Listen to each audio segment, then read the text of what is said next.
ناظرین و سامعین، السلام علیکم ورحمۃ اللہ وبرکاتہ۔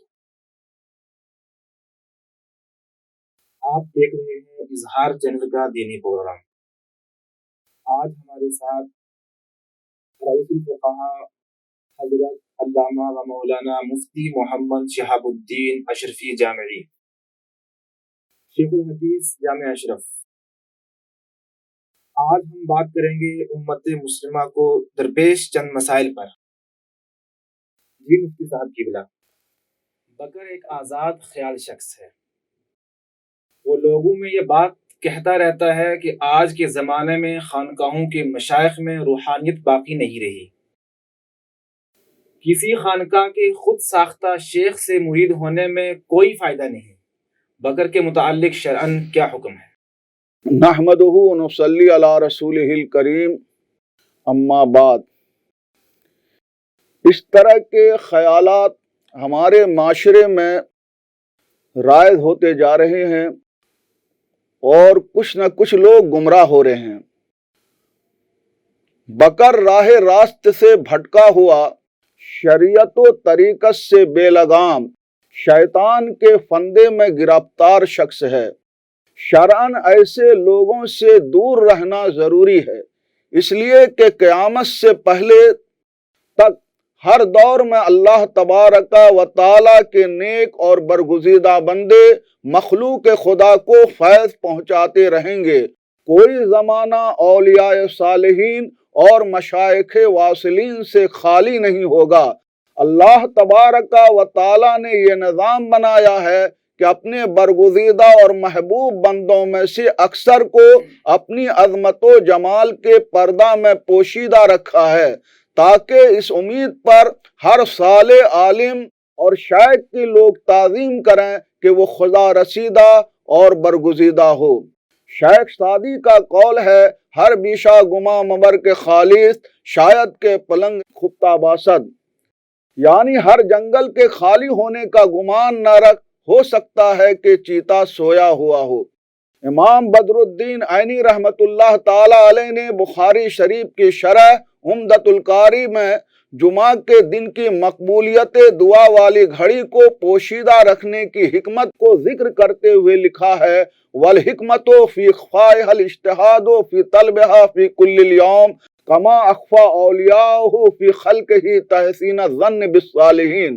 یعنی اس گھڑی کو پوشیدہ رکھنے کی حکمت یہ ہے کہ لوگ اس گھڑی کو پانے کے لیے پورا دن نیک عمل کرنے کی کوشش کریں، جیسا کہ اللہ تعالیٰ نے اپنے اولیاء کو اپنی مخلوق کے درمیان پوشیدہ رکھا تاکہ لوگ صالحین کے متعلق اچھا گمان رکھیں۔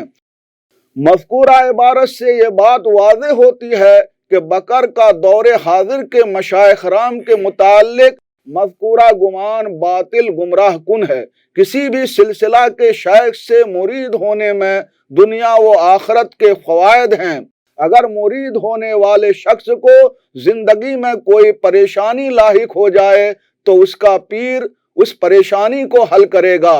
اگر اس کا وہ پیر اس پریشانی کو حل نہیں کر سکتا ہے جس کے ہاتھ پر وہ مرید ہوا ہے تو اس کے پیر کا شیخ اس پریشانی کو حل کرے گا۔ اگر اس کے شیخ کے اندر بھی امداد کی اہلیت نہیں ہے تو اس کے شیخ کا شیخ اس پریشانی کو دور کرے گا، اس مصیبت کو حل کرے گا۔